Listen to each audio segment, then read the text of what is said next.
ሃይ ሰላም እንዴት ናችሁ? ደህና ናችሁ ወይ? እኔ ደህና ነኝ እግዚአብሔር ይመስገን። ዛሬ የምሰራላችሁ ቾኮሌት ኬክ ነው። እንዴት ቾኮሌት ኬክ በቀላሉ እንደምትሰሩ ነገራችኋለሁ። እዚህ ጋር አዘጋጀሁት 4 እንቁላልና ወተት፣ ስኳር፣ ዱቄት ያስፈልጋቸዋል።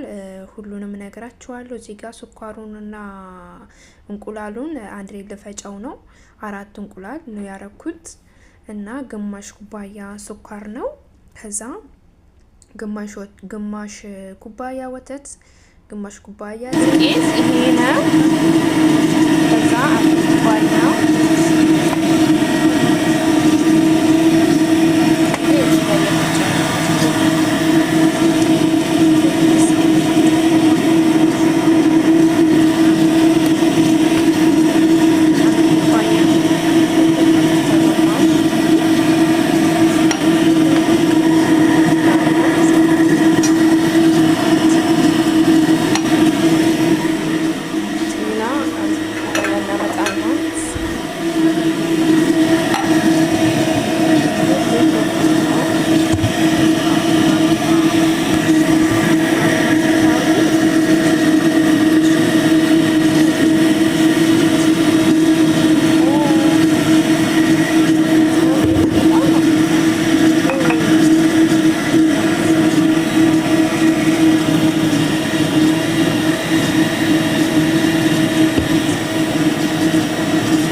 እዚህ ጋር አላስተፈጨ ጨርሻለሁ። ወይኔ ግን ቪዲዮ ሰርቼ ነበር አንተ አላስገባሁትም፣ በጣም ረዘመብኝ።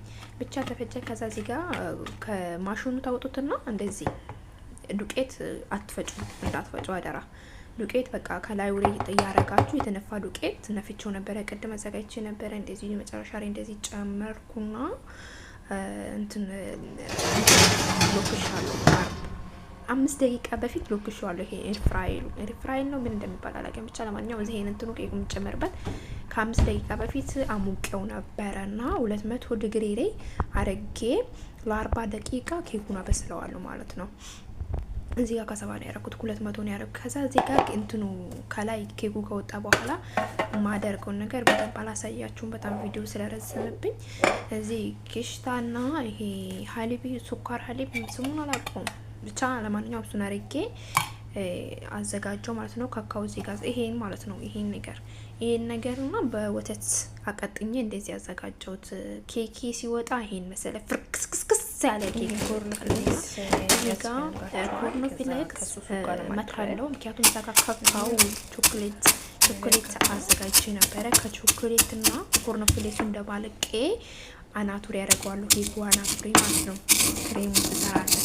ያ ነጩን እንትን ቂሽጣውንና ስኳር ቂሽጣና ይሄ እንትኑ ወተት እሱን ከላዩ ላይ ከመጀመሪያ ልክ እንደወጣ አለግበታለሁ። ከዛ ሲቀጥል ደግሞ ኮርኖፍሌክሱንና ካካውን አደባልቄ ባናቱሬ ጨመርኩ ማለት ነው። እዚህ ኬኩ እንደዚህ ወጥቷል ማለት ነው። በቃ ፍርክስክስክስ ያለ ነው። እንደበሰለና እንዳልበሰለ ማየት ከፈለጋችሁ እንደዚህ በሹካ ማየት ነው፣ ውስጡ ልጥ ሆነ አልሆነ እና መጨረሻ ላይ ኬኩ እንደዚህ ወጣ ማለት ነው። ያን እንትኑንም ከስር አረጌበት ከዛ ካካውና ኮርኖፍሌክስ ጨመርኩበት ማለት ነው።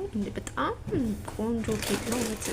በቃ ምንላችሁ እና እዚህ ቾኮሌቱን ካደረጉበት ከላይ ላይ አሳያችኋለሁ። አፈር የሚመስላችሁ ነገር አፈር አይደለም። ቾኮሌቱን ይሄን ቾኮሌት ፍርፍር አድርጌ ካላውሬ ነሰነስኩት ማለት ነው። እውነት ከቪዲዮ የበለጠ በዓል በጣም ነው የሚያምረው እና ሞክሩት፣ ትወዱታላችሁ። አሰራሩን ጽሁፉን